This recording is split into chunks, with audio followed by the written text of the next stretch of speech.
নমস্কার বন্ধুরা, সকালে অফিসে বেরোতে হবে অথচ হাতে একদম সময় নেই। তার জন্যে মাত্র 5 মিনিটে এই টিফিন বা নাস্তাটা তৈরি করে নাও। চলো দেখে নিই। সবার প্রথমে এখানে এক বাটি আমি ময়দা নিয়ে নিলাম। আর এই ময়দার মধ্যে আমি দিয়ে দিচ্ছি স্বাদ মতন লবণ, সামান্য পরিমাণে চিনি। চিনি দেওয়ার কারণে পরোটাটা একটু ক্রিস্পি হবে। আর দিয়ে দিচ্ছি 2 টেবিল চামচ সাদা তেল ময়মের জন্য। এই ময়মের সাথে খুব ভালো করে ময়দাটাকে প্রথমে মাখিয়ে নিতে হবে।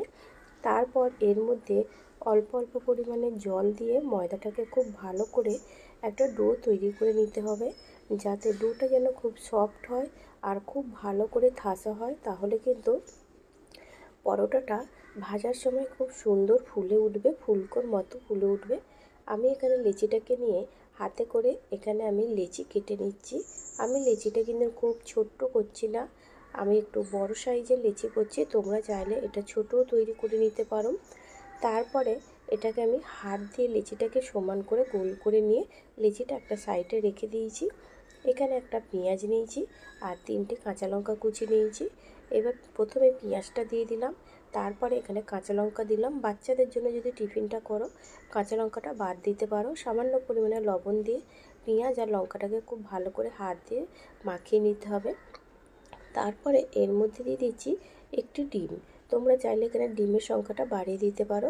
ডিম দিয়ে খুব ভালো করে এটাকে ফেটিয়ে নেব। অল্প পরিমাণে ময়দা দিয়ে এখানে আমি একটা লেচি নিয়ে পরোটাটাকে রুটির মতন আমরা যেরকম বেলে নিই ঠিক সেইভাবে এখানে রুটির মতন বেলে নিতে হবে। আর রুটিটা যেন পাতলা হয়, পাতলা হলে এটা খেতে ভালো লাগবে আর ফুলকো হয়ে ফুলবে। যে ডিমের মিশ্রণটা আমি তৈরি করে নিয়েছিলাম এখানে আমি চামচে করে মিশ্রণটা দিয়ে দিচ্ছি। এইভাবে মিশ্রণটা দিয়ে চারদিকে মাখিয়ে দেওয়ার পরে ঠিক এইভাবে আমি কিরম উল্টে নিচ্ছি তোমরা দেখো।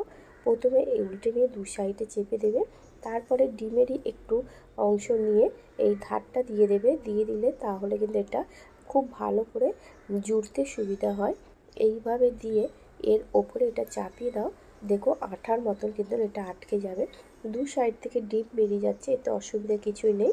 এটা তুলে নিলেই কিন্তু ঠিক হয়ে যাবে। ঠিক এরকমভাবেই আমি কিন্তু পরোটাটা তৈরি করেছি। আর এখানে আগে থেকে কড়াইয়ে তেল দিয়েছি, একটু ডুবো তেলে এই পরোটাটাকে ভাজতে হবে। আবারও আমি উল্টে নিচ্ছি।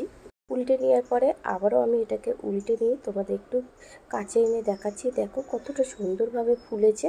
আবারও আমি অপর দিকটা একইভাবে আমি উল্টে নিচ্ছি।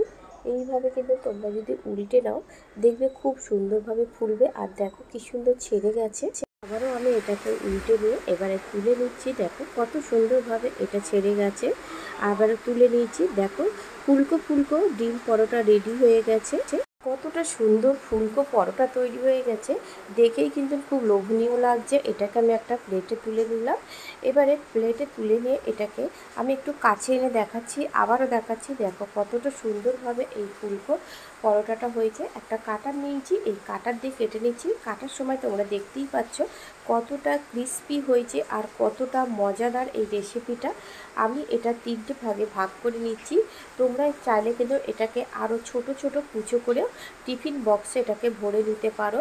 তাহলে বন্ধুরা দেখতে পাচ্ছ মাত্র 5 মিনিটে কত সুন্দর টিফিন তৈরি হয়ে যায়। রেসিপিটি যদি তোমাদের কাছে ভালো লেগে থাকে অবশ্যই কমেন্ট করবে, একটা লাইক দিও। আমার চ্যানেলে নতুন বন্ধু হয়ে থাকলে অবশ্যই বন্ধুরা চ্যানেলটিকে সাবস্ক্রাইব করবে। আমি সবসময় চেষ্টা করি যে নিত্য নতুন রেসিপি নিয়ে আসার জন্য। তোমরা কোথা থেকে কমেন্ট করছো আমাকে কমেন্ট করো, আমি কিন্তু তোমাদের ধন্যবাদ জানানোর সুযোগটা আমাদের দিও।